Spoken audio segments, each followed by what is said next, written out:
Jual beli suara berujung penjara dan diskualifikasi. Ini bukan cerita fiksi, meski sedikit menguras emosi. Bagi-bagi materi berujung diskualifikasi. Kisah ini bermula ketika Bawaslu bersama tim Gakumdu menangkap tangan tim pasangan calon peserta pemilihan Bupati Kabupaten Barito Utara sedang bagi-bagi uang jutaan rupiah kepada warga desa yang menyelenggarakan pemungutan suara ulang.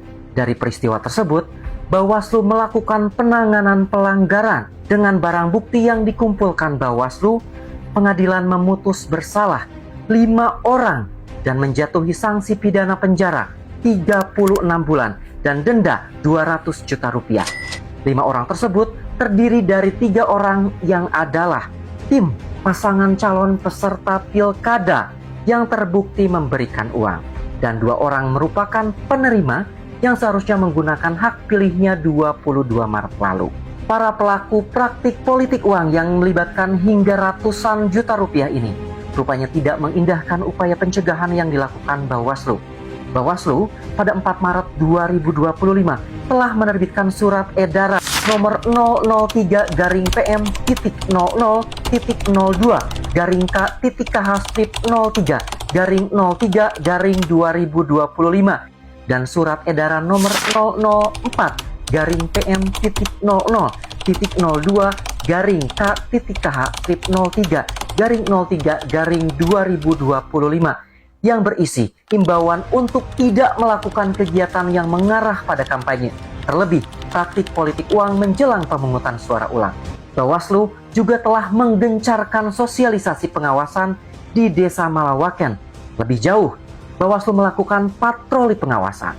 Dari sanalah Bawaslu menemukan adanya praktik politik uang yang dilakukan oleh tim kandidat pemilihan Bupati Barito Utara. Bukan hanya pelanggaran pidana, Bawaslu juga berupaya menegakkan hukum terhadap dugaan pelanggaran praktik politik uang yang dilakukan secara terstruktur, sistematis, dan masif TSM.